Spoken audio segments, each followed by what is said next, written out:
పవన్ కళ్యాణ్ని హైదరాబాద్ రాకుండా అడ్డుకుంటాం. ఎవరికైనా దమ్ముందా? మీకు దమ్ముందా? చెప్పండి, తెలుసుకుందామా? ఆపగలరా? మీకు రాజ్యాంగ విలువలు తెలుసా? రాజ్యాంగ హక్కులు తెలిసే మాట్లాడుతున్నారా?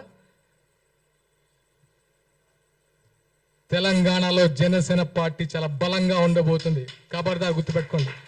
మేము ఇప్పటి వరకు చాలా ప్లీజింగ్గా కూడా కాదు, అరే మా కళ్యాణ్ గారు నేర్పిన సంస్కృతి అంటే తగ్గాలి, మనం తగ్గుదాం. కానీ మేము ఎదురు తిరగాల్సి వస్తే మాత్రం నిజంగా తట్టుకోలేరు బాస్, తట్టుకోలేరు. అది గుర్తుంచుకోండి.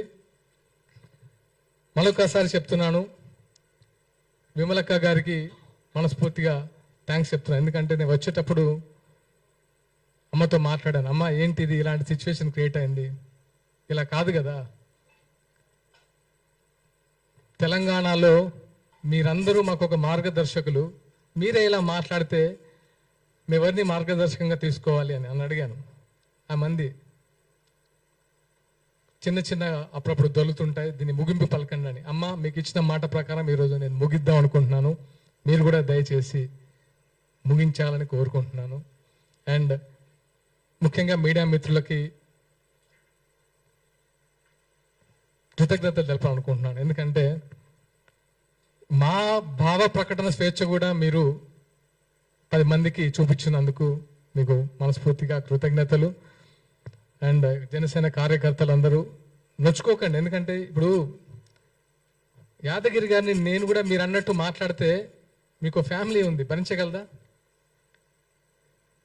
ప్రొఫెసర్ నాగేశ్వరరావు గారిని మీరు భరించగలరా, మీ ఇంట్లో వాళ్ళు? మరి పవన్ కళ్యాణ్ గారి ఫ్యామిలీ ఎన్నిసార్లు భరించాలి సార్? ఎంతమంది భరించాలి? అక్కడ ఏపీలో వాళ్ళైతే నోరు పెట్టలేము, తెలిసిందేగా.